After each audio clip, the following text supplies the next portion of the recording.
세계 곳곳에서 자연재해가 끊임없이 일어나고 있죠. 인간은 그런 자연재해를, 또 그런 재앙을 극복하기 위한 노력을 계속 해오고 있습니다. 하지만 우리가 뉴스를 통해서 접해 듣게 되는 소식들은 엄청난 재앙에도 불구하고, 이런 재해에도 불구하고 마침내 인간의 과학과 기술이 그것을 이겨냈습니다, 이런 거라기보다는요, 그렇게 엄청난 재화와 기술을 투입했음에도 불구하고 역시 이번에도 우리는 자연재해를 막지 못했습니다가 더 많은 것 같아요.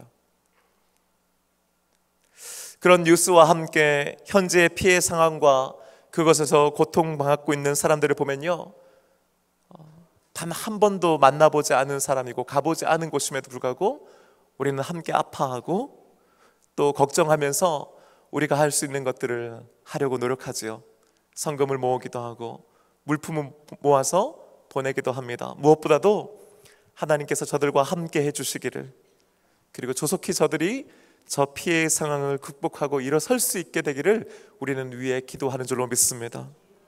그런데 동시에 여러분, 그런 뉴스를 보거나 경험하게 될 때 우리 머릿속을 스쳐 지나가는 하나의 단어가 있습니다. 그것은 심판이라고 하는 겁니다. 우리들, 그러니까 특히 이 믿음의 사람들은요, 자연재해나 어떤 재앙들을 심판과 연결해서 생각할 때가 참 많이 있는 것 같아요.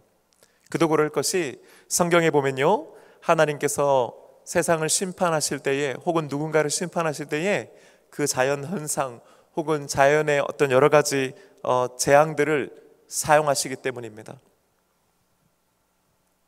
지금도 우리의 기억에 남아있지만요, 2005년 1월에 어떤 한 서울의 대형교회 목사님이 주일 설교 시간에 남아시아에서 있었던 대형 쓰나미로 인해서 수십만 명이 사망한 일을 두고 하나님의 심판이라고 하는 내용으로 설교를 해서 엄청난 물의를 일으켰습니다. 그 교회에 계시던 분들은 아멘 하시던데요, 제가 보니까 이후에 사회적으로 엄청난 비난이 쏟아졌습니다. 하지만 그분은 끝내 자신의 뜻을 꺾지 않았지요. 그분의 주장은 한마디로 성경을 보라는 겁니다. 성경에 하나님을 믿지 않는 사람들을 향해 하나님께서 자연을 통해서 경고하고 심판하시지 않냐는 거죠. 그러면서 인용하는 대표적인 성경 본문이 어디입니까? 그렇죠? 우리가 보고 있는 이 출애굽기 말씀입니다. 애굽 땅에 임한 10가지 재앙들, 하나님의 말씀을 거역한 바로와 이집트를 향해 하나님께서는 여러 가지 재앙들을, 특히 자연을 통해서 심판하신다는 거예요. 그러니까 그분은 자연재해를, 재앙을 하나님의 심판과 연결시켰던 겁니다. 실제로 우리들은 말씀 속에서 하나님의 심판이 여러 가지 자연의 현상들을 통해서 내려진다라고 하는 것을 알고 있습니다. 대표적인 것이 소돔과 고모라에 떨어졌던 그런 불벼락도 있지요. 그리고 대표적인 예가 우리가 함께 살펴보고 있는 출애굽기에 나오는 10가지 재앙들입니다. 그런데 여러분, 제가 이렇게 한번 여쭤볼게요. 그렇다면 자연재해는 모두 하나님의 심판입니까? 이런 뻔한 질문을 던진 그러면 목사들이 뭔가를 의도하고 있다는 걸 여러분들이 너무 잘 알고 있기 때문에 대답을 이렇게 안 하실 줄 알았어요. 질문 한번 바꿔볼게요. 그러면은 자연재해는 하나님을 믿지 않는 사람들 혹은 그런 나라에게만 일어납니까? 네. 조금만 지각이 있는 사람이라면 그렇지 않다는 것을 알게 됩니다. 여러분, 오해하지는 마세요. 성경에 기록된 대로 하나님께서 자연재해를 통해서 혹은 재앙들을 통해서 심판하신다는 사실을 제가 부정하는 게 아니에요. 그런 건 없습니다라고 말씀드린 게 아닙니다. 분명히 하나님의 심판이 있습니다. 하지만 여러분, 우리가 하나님의 말씀을 함부로 자신의 생각과 연결시켜서 이렇게 말해서는 안 된다는 걸 얘기하려고 하는 거예요. 그리고 그 내용을 제가 이따가 함께 말씀 여러분들과 함께 풀어드리면서 왜 그런지에 대해서 말씀드릴 거예요. 적어도 우리 교회 교인들은요, 다른 나라의 혹은 다른 사람들의 그런 재앙이나 혹은 아픔들을 가지고 섣불리 함부로 알지도 못하면서 하나님의 심판과 연결시키는 그런 폭력적인 교인, 폭력적인 언어를 사용하지 않게 되기를 주님으로 축복합니다. 여러분, 굉장히 중요한 거예요. 지난번에도 제가 말씀드렸듯이 출애굽기 말씀을 강의하면서요, 제가 가장 고민했던 것 중에 하나가 뭐냐면은 이 10가지 재앙들을 다 설교할 건가 말 건가였습니다. 여러분 어떠셨어요? 제가 할 거라 생각하셨습니까? 이거 이적이 10가지나 되는데, 이 재앙들이 10가지 있는데 이걸 하나 설명하자니 이게 너무 내용이 길어질 것 같은 거예요. 우리 부목사님들은 좋아하시더라고요. 이렇게 목사님 금요일날 계속 설교할 거리가 많아지니까 자기들은 안 해도 된다고 생각하는 거죠. 근데 반대로 또 이거를 그냥 넘어가자고 하니까, 사실은 여러분 이 출애굽기 전체에서 물론 앞부분에만 국한되는 거지만 사실은 이 10가지 재앙이 굉장히 다 의미가 있어요. 그리고 그것이 하나씩 빌드업 되면서 마침내 그 10번째 재앙에 탁 나타나는 그 일을 통해서 하나님께서 궁극적으로 하시고자 하는 일들이 드러나지 않습니까? 이게 어떻게 할까 고민하다가요, 자, 기도하면서 하나님께서 저에게 주신 지혜가 뭐냐면은, 그거 하나하나를 설명하기보다는 그 10가지 재앙들을 통해서 하나님께서 궁극적으로 얘기하시고자 하는 바가 뭔가, 도대체 왜 이런 재앙이 일어나는 것인가, 그리고 이런 재앙들이 나타났을 때 우리가 어떻게 이것에 대해 반응해야 되는 것인가, 그걸 좀 함축적으로 종합해서 여러분들과 함께 나누면 좋겠다, 그런 생각을 하게 된 거예요. 여러분 괜찮으시겠어요? 뭐 어쩌시겠어요? 제가 하겠다는데. 여러분들께서 그 첫 번째 재앙부터 엄청나게 기대하셨겠지만 아쉽게도 제가 훌쩍 뛰어넘어서 7번째 재앙인 우박 재앙을 여러분들과 함께 살펴보려고 합니다. 이전에 일어난 걸 좀 간단하게라도 언급해야 그래도 좀 좋겠죠? 첫 번째는 뭐였습니까? 나일 강물이 피로 변하는 것이었고요. 두 번째는요, 개구리 재앙이었고요. 세 번째는 티끌을 날려서 이로 변하게 되는 재앙이었고요. 네 번째는 파리, 다섯 번째는 가축들이 떼죽음을 당하는 것, 그리고 여섯 번째는 악성 종기가 생기는 재앙들이었습니다. 그리고 오늘 7번째 재앙, 우리는 우박 재앙을 함께 여러분들과 살펴보려고 합니다. 오늘 본문 말씀은요, 모세가 바로에게 전할 하나님의 말씀이 무엇인지를 한번 다시금 하나님께서 모세에게 상기시켜 주시는 거예요. 13절 하반절의 말씀 보면요, 한마디로 이겁니다. 내 백성을 보내라 하는 거예요. 내 백성을 보내라. 이 명령은요, 하나님께서 모세를 통해서 지속적으로 바로에게 전달하시고자 하는 말씀의 핵심이죠. 하지만 바로가 이 말씀을 듣지 않습니다. 이미 6번의 재앙을 경험했음에도 불구하고 그의 생각은 여전히 완고해서 변하지 않았습니다. 이유가 뭘까요? 그가 하나님의 말씀을 듣지 않았기 때문입니다. 아니요, 성경은요 더 정확하게 표현하기를 그가 하나님 말씀 듣기를 싫어하였다라고 기록하고 있어요. 왜냐하면은 그의 마음이 완악했기 때문입니다. 강팍했기 때문입니다. 흥미로운 것은요, 이 바로의 마음을 성경이 3가지의 다른 단어들로 계속해서 바꿔가면서 표현하고 있다는 거예요. 하나님의 말씀이 임했습니다. 모세가 그 말씀을 아론을 통해서 전달합니다. 그 바로가 듣습니다. 하지만 그가 듣지만 듣지 않습니다. 왜냐하면은 그의 마음을 표현하는 여러 가지 3가지 단어를 통해서 이렇게 설명하고 있어요. 첫 번째, 바로의 마음을 표현하는 성경의 단어는요, 카베드라고 하는 말이에요. 카베드. 근데 이 카베드라고 하는 말이요, 재밌는 건 뭐냐면 무겁다라는 뜻이에요. 마음이 돌덩이처럼 무겁다는 말이에요. 그러니까 무거우니까 옮기는 게 쉽겠어요? 어렵겠어요? 어렵다는 얘기예요. 근데 여러분, 웬만한큼 무거워도 옮기려면 옮겨지잖아요. 그렇죠? 근데 바로의 마음은 무거운데 어느 정도로 무겁냐면은 도저히 움직여지지 않을 만큼 무거웠단 말이에요. 그러니까 하나님의 말씀을 듣고 이게 아닌가 보다 하고 옮겨가야 되는데, 움직여야 되는데 움직이지 않아요. 왜? 너무너무 자기의 마음이 무겁기 때문이에요. 두 번째는요, 하자크라고 하는 단어인데요, 이거는 강하다 라는 말도 있지만은 고집불통이다 이런 뜻도 있어요. 완고하다는 거예요. 딱딱하게 굳어 있다는 거예요. 딱딱하면 강하죠. 그렇죠? 그걸 표현하는 게 이 하자크라는 말이에요. 그러니까 그의 마음이 강팍했다라고 하는 말은 이 단어입니다. 그러니까 강해서, 단단해서 고집불통, 찔러도 피 한 방울 안 나온다 이런 뜻이에요. 끝으로 카샤라고 하는 단어도 쓰는데요, 이 카샤라고 하는 말은 원래 원문 그대로 하면은 거칠다 혹은 단단하다라는 말인데, 어떤 의미냐면 이렇게 반항하는 거 있죠. 우리 아이들이 왜 그럴 때 있잖아요. 한참 사춘기 때 뻔한 거 가지고도 막 괜히 심통 부리고 반항하고, 그게 사실은 바로의 마음이었다 이 말이에요. 하나님께서 아무리 옳은 말씀을, 진리의 말씀을 선포하고 하나님의 말씀이 있어도 그 말씀을 튕겨내는 거예요. 반항하는 거예요. 그게 카시아입니다. 여러분 종합해 보면요, 하나님의 말씀은 매번 임했지만은 그 매번 임할 때마다 바로의 마음은 어땠다는 거예요? 무거웠고 강했고 또 거칠었다는 거예요. 그의 중심에는 그랬다는 거죠. 엄청난 이적들을 연이어 보고 경험했음에도 불구하고 그의 마음이 조금도 바뀌지 않은 이유는 그의 마음이 무겁고 강하고 거칠었기 때문이다. 그러자 하나님께서 이번에는 이렇게 말씀하세요. 14절의 말씀입니다. 우리 한 목소리를 읽어보십시다. 시작. 내가 이번에는 모든 재앙을 너와 내 신하와 내 백성에게 내려 온 천하에 나와 같은 자가 없음을 내가 알게 하리라.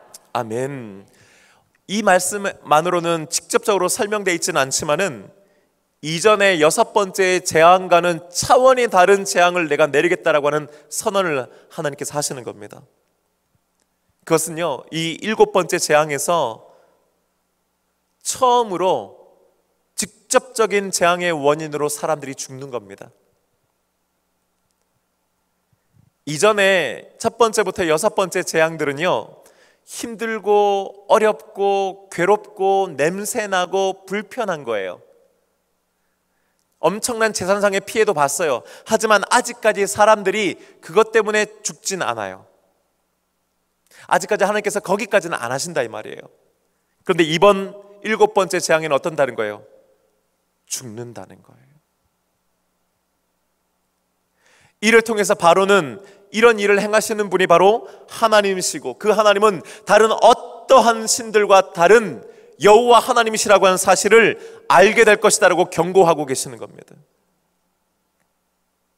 그런데 여러분, 여기서 우리가요, 이 모든 재앙 할 때 이 재앙이라고 하는 단어를 좀 살펴볼 필요가 있어요.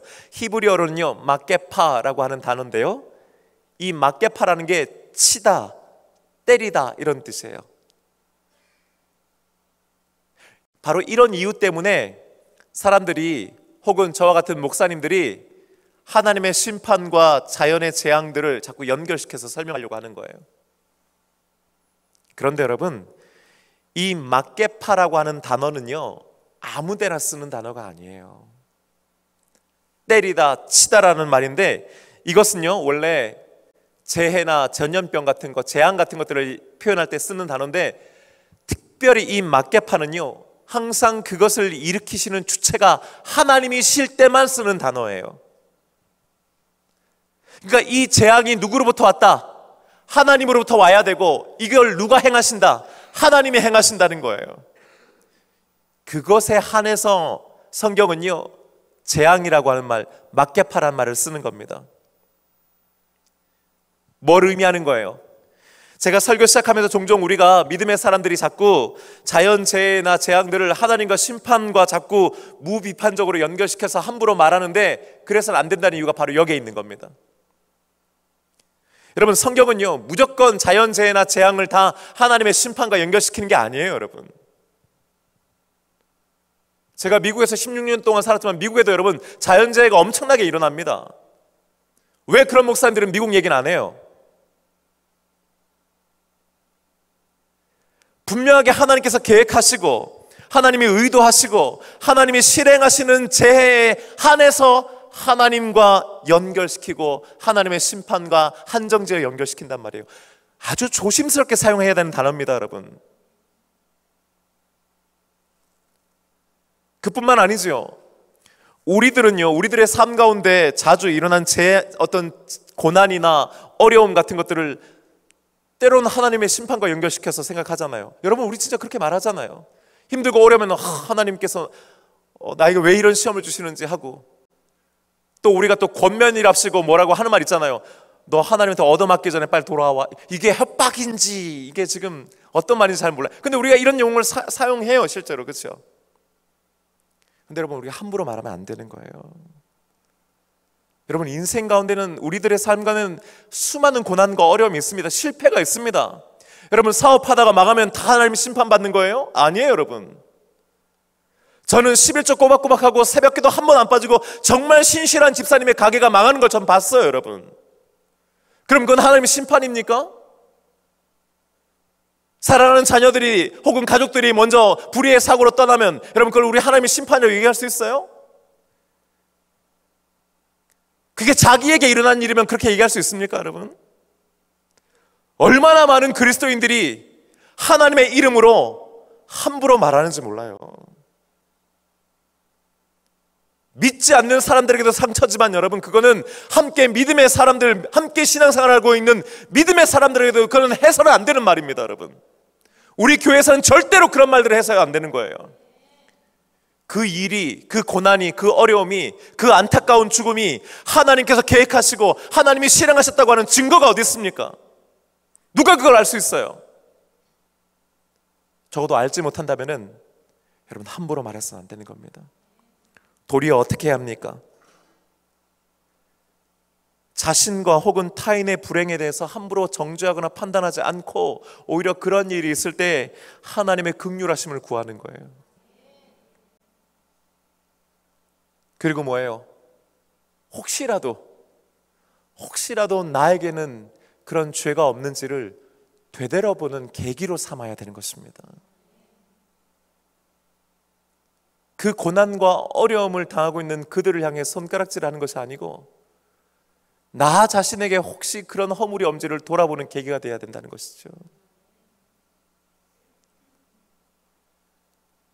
오늘 본문은요, 지금 일어나고 있는 이 6가지의 재앙들, 그리고 곧 일어나게 될 7번째 재앙이 막개파라고 분명하게 기록하고 있어요. 무슨 말이라고요? 이것은 하나님께로부터 오는 것이고 하나님께서 계획하고 계셨고 하나님께서 의도하시며 하나님께서 실행하신다라고 하는 말씀인 줄로 믿습니다. 그러니까 이 출애굽기에 나오는 10가지의 애굽에 내려진 모든 재앙은 하나님의 심판이 분명한 줄로, 확실한 줄로 믿습니다. 그런데 문제는 뭐냐면은 이런 재앙들을 통해서 하나님께서 도대체 원하시는가가 무엇인가 하는 거예요. 왜 이런 재앙이 내려지는가 하는 거예요, 여러분. 14절 말씀, 14절의 하반절 말씀 우리 함께 읽습니다. 시작. 온 천하에 나와 같은 자가 없음을 내가 알게 하리라. 할렐루야. 하나님의 하나님 되심을 알리시기 위해 때로 하나님은 재앙을, 자연재해를, 고난과 고통을 사용하시는 줄로 믿습니다. 믿지 않는 사람들은 하나님이 없다고 말해요. 얼마나 그렇게 당당하게 쉽게 말하는지 모릅니다. 이들은요, 자신들이 가지고 있는 어떤 이성과 합리라고 하는 것으로 완전히 무장되어 있지요. 자신들의 머리로 이해 안 되면 없는 거예요. 안 믿어지는 거예요. 자신들이 곰곰이 생각해서 이해되면 믿어지는 거예요. 인정하는 거예요. 그런데 여러분, 그런 사람들 치고 이성적으로 합리적으로 사는 사람을 저는 본 적이 없어요. 선택적입니다. 어떤 건 되게 머리를 써서 이성적으로 합리적으로 생각하지만 어떤 것들은 이성적으로 합리적으로 판단하지 못하고 살아가지 않아요. 여러분 한번 물어보세요. 그렇게 말하는 당신 인생은 이해가 되냐고. 그렇게 말하는 당신의 삶은, 인생은 합리적이냐고, 이성적이냐고요. 거기에 대해서 자신 있게 대답할 수 있는 사람은 없습니다. 여러분, 자신의 인생조차 자기가 이해가 안 되는데 천지를 창조하신 여호와 하나님을 자신의 머리로 이해할 수 있다는 것은 여러분 교만이에요. 하지만 때로 우리들이 도저히 감당할 수 없는 재앙과 고난이 찾아오면 인간은 그제서야 자신보다 크신 분, 자신의 머리로는 도저히 이해할 수 없는 그분이 계시다는 사실을 깨닫게 되는 줄로 믿습니다. 하지만 여러분 오해하지는 마십시다. 하나님께서 때로 재앙을, 고난을 사용하시는 이유는 그것으로 인해서 우리를 힘들고 어렵게 하고 두렵게 하고 결국에는 망하게 하고 죽이기 위함이 아닌 줄로 믿습니다. 하나님께서 계심과 그 하나님의 하나님 되심을 가르쳐 주시기 위해서 끝내 하나님께 찬양과 영광을 올려드리기 위함인 줄로 믿습니다. 그러니 우리들은요, 이런 일을 당할 때에 누군가를 판단하고 정죄하는 것이 아니라 오히려 나 자신과 나의 죄를 돌아보는 겸손하게 하나님을 바라보는 저와 여러분 되어야 할 줄로 믿습니다. 그리고 드디어 어떤 재앙이 내리게 되는지를 설명해 주십니다. 그것은 바로 애굽 나라가 세워진 이래 단 한 번도 경험해 보지 못한 무거운 우박입니다. 무거운 우박.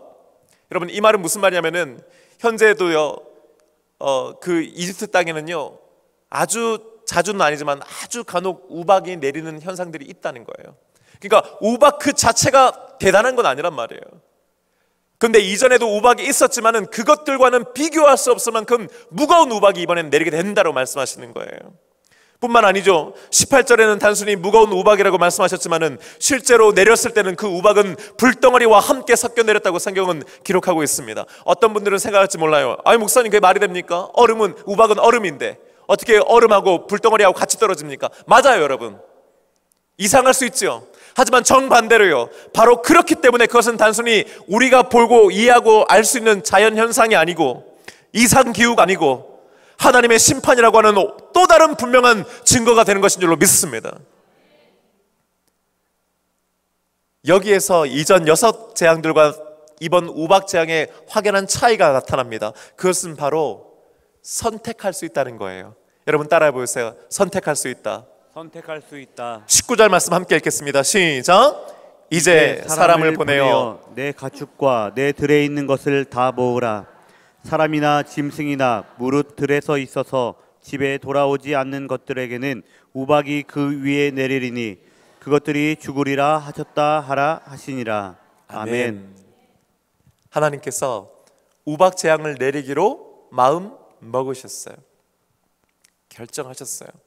그리고 그것을 분명하게 한치의 오차 없이 시행하십니다. 자, 그런데 그것을 미리 알려주셔요. 왜요? 피할 길을 열어주시기 위함입니다. 이게 바로 이전의 재앙들과 이번 우박 재앙의 차이점이기도 해요. 우박 재앙이 내리는 건 달라지지 않습니다. 그것은 그리고 치명적인 것이 될 겁니다. 들에 있는 모든 것들은 우박으로 죽습니다. 그런데 죽지 않는 방법이 있습니다. 다 모으라는 거예요. 여기서 모은다라고 하는 것은요, 피하다, 도망치다라는 말입니다. 피하라는 거예요. 어디로? 실내로. 우박을 받지 않을 수 있는 방법을 찾아내라는 겁니다. 그렇게 하면 살지만은 반대로 그렇게 하지 않으면요, 죽는다고 분명하게 경고하고 계시는 거예요. 그러자 어떤 한 부류의 사람들이 생겨납니다. 20절의 말씀 함께 읽겠습니다. 시작. 바로의 신하 중에서 여호와의 말씀을 두려워하는 자들은 그 종들과 가축을 집으로 피하여 들였으나. 할렐루야. 여러분, 하나님의 말씀을 듣고 두려워하는 자들이 있었단 말이에요. 여기서 두려워한다라고 하는 말은요, 무서워한다는 표현도 있지만은 존경한다, 경외한다라고 하는 말도 있는 거예요. 그게 여기서 말하는 두려워하는 겁니다. 그러니까 단지 그냥 무서워서가 아니에요. 그 하나님의 말씀을 존중하고 또 그 하나님의 말씀을 경외할 때에 나타나는 그런 감정 말하는 거죠. 그러니까 그들이 구체적으로 두려워했는지 존경했는지 경외했는지조차는 우리는 구분할 수 없지만은 한 가지 분명한 사실은 뭐냐면은 그 하나님의 경고의 말씀을 듣고 그 말씀을 고지곧대로 들은 사람이 있었단 말이에요. 그 말씀에 귀 기울이는 사람이 있었다는 말입니다. 심지어 그들은요, 바로의 신하들 중에서였다고 말씀해요. 드디어 바로의 신하들 중에서 이탈자들이 생긴 거예요. 지난 6번의 재앙을 통해서 정말 이 일을 행하시는 분이 하나님이시구나라는 걸 깨달았던 사람들, 경험을 통해서 알게 된 사람들, 그리고 이번에 7번째 재앙이 경고되었을 때 이번에도 역시 틀림없이 그대로 된다라고 하는 것을 깨달은 사람들이 있었다는 것입니다. 그들은 하나님의 말씀을 두려워했습니다. 무슨 말씀입니까? 하나님께서 말씀하시면 그대로 된다라고 하는 것을 그들이 깨달았다는 거예요. 그리고 하나님께서 알려주신 대로 그들은 피했습니다. 하지만 정반대의 사람들도 있었습니다. 21절의 말씀입니다. 함께 읽겠습니다. 시작. 여호와의 말씀을 마음에 두지 아니한 사람은 그의 종들과 가축을 들에 그대로 두었더라. 하나님의 말씀을 마음에 두지 않는 사람들. 근데 둔다, 마음을 두다라고 하는 말이요, 원문을 그대로 보면은 표현이 재밌는데 놓는다 이런 뜻이에요. 여러분, 우리가 키를 어디다 놔두잖아요, 그죠? 키를 놔두잖아요. 아니면 어떤 그릇이나 이런 것들을 내가 늘 놓는데 놓잖아요, 그죠? 그게 바로 마음을 놓는다는 거예요. 마음을 두지 않는다는 거예요. 그러니까 우리들의 마음을 어디에다 내려놓느냐에 따라서 여러분, 우리의 인생이 결정됩니다. 저와 여러분은 우리의 마음을 하나님께 놓아둔 사람인 줄로 믿습니다. 근데 그렇지 않았던 사람들 말이에요. 그들은 하나님의 말씀에 그들의 마음을 두지 않았습니다. 원래 놔둬야 되는 자리에 놔둬야 되는 건데 놔둬야 되는 곳에 놓아두지 않았단 말이에요. 무시했단 말이에요. 아무데나 놔뒀단 말이에요. 지 마음대로 했단 말이에요. 그게 여전히 그 마음을 바로에게 두었고 자기 자신들에게 두었습니다. 그 결과가 어땠습니까? 이후에 모세가 하나님의 말씀에 순종해서 하늘을 향하여 지팡이를 듭니다. 그러자 하나님께서 마치 기다리셨다는 듯이 애굽 전국에 우박을 쏟아내기를 시작하십니다. 그런데 불덩어리가 함께 섞였습니다. 여러분 한번 생각해 보세요. 우박이 내리는데 우박 내리는 것만 해도 얼마나 무서워요. 게다가 무거운 우박이에요, 여러분. 그런데 그 사이에 불덩어리가 함께 떨어집니다. 우리의 이성과 판단으로는 합리로는 생각할 수 없어요. 오늘날의 과학으로는 설명할 수 없는 현상입니다. 그러니 더더욱 그것은 무서운 거예요. 왜? 그것은 분명히 하나님의 심판이기 때문입니다. 25절 말씀 함께 읽으십시다. 시작. 우박이 애굽 온 땅에서 사람과 짐승을 막론하고 밭에 있는 모든 것을 쳤으며 우박이 또 밭의 모든 채소를 치고 들의 모든 나무를 꺾었으되. 아멘. 방금 전에 하나님의 말씀을 두려워했던 자들에게는 어떻게 됐겠습니까? 자기도 살고 자기의 부하들도 하인들도 살고 짐승들도 살았음에 틀림없습니다. 하지만 하나님의 말씀에 마음을 두지 않았던 사람들은요, 그가 아무리 높은 사람이었다 하더라도, 아무리 힘 있는 사람이라 할지라도, 또 그들이 부리고 있는 사람들이 아무리 많았다 할지라도, 가축들이 아무리 많았다 할지라도 그 모든 것들은 죽임을 당했는 줄로 믿습니다. 여러분, 이 우박은 이전의 우박 재앙들과는 다른 치명적인 재앙이었어요. 이 재앙의 결과는 죽음이었습니다. 그 재앙 자체로만 보면 너무나 무섭고 두렵지요. 하지만 여러분, 이 7번째 재앙인 우박 재앙에는 하나님의 마음이 숨겨져 있습니다. 여기는 복음의 비밀이 담겨져 있어요. 무엇입니까? 하나님께서는 진노 가운데서도 긍휼을 잊지 않은 분이신 줄로 믿습니다. 마구잡이로 하시는 분이 아니란 말이에요. 먼저 15절 말씀 다시 한번 돌아가서 볼까요? 함께 읽겠습니다. 시작. 내가 내 손을 펴서 돌림병으로 너와 내 백성을 쳤더라면 내가 세상에서 끊어질. 여러분, 이 말씀이 굉장히 중요한 말씀이에요. 여기서 말하는 내가라고 하는 것은 하나님이에요. 반대로 너와 내 백성은 누구예요? 바로와 이집트 사람들입니다. 여러분, 이 말씀은요, 한마디로 요약하면 이거예요. 야, 내가 정말로 너 죽이기로 마음 먹었더라면은, 내가 너와 네 백성 쓸어버리는 걸로 마음 먹었더라면 차라리 돌림병 확 퍼져뜨려서 다 죽여버리지, 이런 말이에요. 바꿔 말하면 뭐예요? 나는 그렇게 한다 안 한다? 안 한다는 거예요. 내가 그렇게 안 한다는 거예요. 여러분, 10가지까지 왜 재앙이 필요해요? 처음부터 그냥 다 죽여버리면 되는데, 이집트 사람 다 죽여버리고 살아남은 히브리 사람들만 싹 빼서 나오면 되는데, 아니 왜 가요? 그냥 거기서 살면 되지. 근데 하나님의 뜻은 그게 아니란 말이에요. 하나님의 목적은 이집트 사람과 바로를 다 죽여버리는 게 목적이 아니란 말이에요. 뭡니까? 16절의 말씀입니다. 함께 읽겠습니다. 시작. 내가 너를 세웠음은 나의 능력을 너에게 보이고 내 이름이 온 천하에 전파되게 하려 하였음이니라. 아멘. 이 일로 하나님의 능력을 보이고, 할렐루야, 하나님의 이름이 온 땅에 전파되도록 하기 위함인 줄로 믿습니다. 여러분, 하나님께서는 지금도 저와 여러분 가운데 역사하고 계십니다. 근데 그 역사하심은요, 단순히 내가 원하는 것들을 들어주시기 위함이고, 내가 잘 먹고 잘 살고 내가 이 땅에서 복받기 위함이 아니에요. 여러분, 하나님이 계시다는 것을 우리로 하여금 알게 하시기 위함입니다. 나아가 뭐예요? 하나님께서 영광과 찬양을 받으시기 위함인 줄로 믿습니다. 그러는 가운데 자연스럽게 우리의 삶에 복이 나타나는 거예요. 20절 말씀도 보십시다.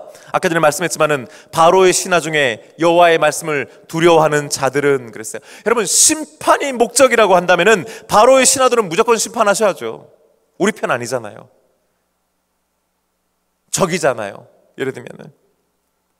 하지만 바로의 신하라 할지라도, 할렐루야, 하나님의 말씀을 두려워하는 사람이라면은, 하나님을 경외하고 그분의 말씀에 순종하는 사람이라면 살리는 것이 하나님의 뜻인 줄로 믿습니다. 여러분 요한복음 3장 16절의 말씀을 보십시다. 함께 읽습니다. 시작. 하나님이 세상을 이처럼 사랑하사 독생자를 주셨으니 이는 그를 믿는 자마다 멸망하지 않고 영생을 얻게 하려 하심이라. 할렐루야. 하나님께서 세상을 이처럼 사랑하셨습니다. 독생자를 주셨습니다. 그리고 그를 믿는 자마다 그랬어요. 바로의 신하여도 상관없어요. 이집트 사람이라도 상관없어요. 아니요, 심지어 바로여도 상관없습니다. 그가 예수 그리스도를 믿기만 한다면은 구원은 주어지는 것인 줄로 믿습니다. 멸망하지 않고 영생 얻게 되는 줄로 믿습니다. 하지만 반대로 아무리 바로의 신하여도 이집트 사람이어도 바로라 할지라도 그를 믿지 않는 자는 멸망하고 영원한 죽음을 맞게 된다고 성경은 분명하게 경고하고 있는 줄로 믿습니다. 주님께서 말씀을 마치신 후 종종 사람들에게 이렇게 말씀하셨습니다. 마태복음 15장 15절의 말씀, 귀 있는 자는 뭐 하라고요? 들을지어다. 또한 요한복음 5장 25절 하반절에서도 이렇게 말씀하십니다. 듣는 자는 살아나리라. 할렐루야. 아멘. 요한계시록 2장 7절에서도요, 귀 있는 자는 성령이 교회들에게 하시는 말씀을 들을지어다 했습니다. 여러분, 왜 성경이 이토록 말씀을 들으라고 강조합니까? 그래야 살기 때문이요, 그렇지 않으면 죽기 때문인 줄로 믿습니다. 사랑하는 여러분, 우박이 내리는 것은 하나님이 이미 정하신 것입니다. 하나님의 심판이 있는 것은 하나님이 이미 정하신 것입니다. 그것은 그리고 분명히 그대로 이루어집니다. 하지만 그 가운데서 어떤 사람들은 하나님의 말씀을 듣고 두려워합니다. 그들의 마음을 그 말씀 가운데 두는 것입니다. 그 말씀을 듣고 마음에 새깁니다. 그러면 살게 되는 줄로 믿습니다. 그들은 구원받게 되는 줄로 믿습니다. 하지만 하나님의 말씀을 마음에 두지 않는 자들, 하나님의 말씀을 두려워하지 않는 자들, 그들은 들었으나 듣지 않았습니다. 그 결과는 죽음입니다. 여러분, 반드시 기억하십시오. 우리는 오늘 이 자리에서 똑같이 하나님의 말씀을 듣고 있습니다. 저 역시 말씀을 전하지만 저 역시 이 말씀을 듣습니다. 하나님의 말씀을 들으면, 그 말씀을 두려워하면 살게 되는 줄로 믿습니다. 반대로 아무리 목사여도, 장로여도, 안수집사, 권사의 집사여도, 내가 모태신앙이어도, 3대 4대째 예수를 믿어도 그 말씀에 마음을 두지 아니하면, 그 말씀을 두려워하지 않으면, 들었으나 순종하지 아니하면 그런 자에게는 결코 생명이 함께하지 않는다는 사실도 우리는 반드시 알아야만 하는 것입니다. 오늘 이 우박 재앙이 여러분 어떻게 마무리되는지 아십니까? 26절의 말씀입니다. 함께 읽으십시다. 이스라엘 자손들이 있는 그곳 고센 땅에는 우박이 없었더라. 할렐루야. 여러분, 이 말씀을 듣는데요, 얼마나 마음에 안도가 되는지요. 여러분, 놀랍지 않으세요? 우박재앙이 내려진 그 애굽 땅을 한번 상상해 보세요. 무시무시하고 끔찍했을 겁니다. 엄청난 피해를 입었습니다. 그런데요, 마치 언제 그랬냐는 듯이, 어디서 그런 일이 있었냐는 듯이 이스라엘 자손들이 머물고 있는 동쪽 그 고센 땅에는 우박이 없었더라. 왜입니까? 이스라엘 백성들이 훌륭한 사람이었기 때문이 아니에요. 그들이 우리보다 더 나은 사람들이었기 때문 아닙니다. 우리보다 더 믿음이 좋거나 혹은 우리들처럼 11조를 드리고 감사의물을 드리는 사람들이었기 때문 아닙니다. 하나님께서 그들과 함께 해주셨기 때문인 줄로 믿습니다. 하나님께서 그들을 보호하셨기 때문인 줄로 믿습니다. 사랑하는 여러분, 저와 여러분 가운데 이런 은혜가 있게 되시기를 주님의 이름으로 축복합니다. 찬송가의 가사처럼 이 세상에는 참 죽을 일이 쌓여 있습니다. 너무나 많은 사건과 사고들이 일어납니다. 그럼에도 불구하고 우리는 늘 주님께 구하는 것이 뭡니까? 주님 함께하여 주시옵소서, 보호하여 주시옵소서 하는 거예요. 어려운 가운데 있으나 하나님께서 그 땅 가운데 함께 하시면, 하나님께서 우리 가정에 함께 하시면, 하나님께서 우리 자녀들과 함께 하시면 우박이 없었더라. 그와 같은 일들이 일어나게 될 줄로 믿습니다. 이 믿음을 가지고 여러분, 주님과 함께하는 저와 여러분 되시기를 주님의 이름으로 축복합니다. 이제 우리 다 함께 일어나세요. 이렇게 함께 찬양하기 원해요.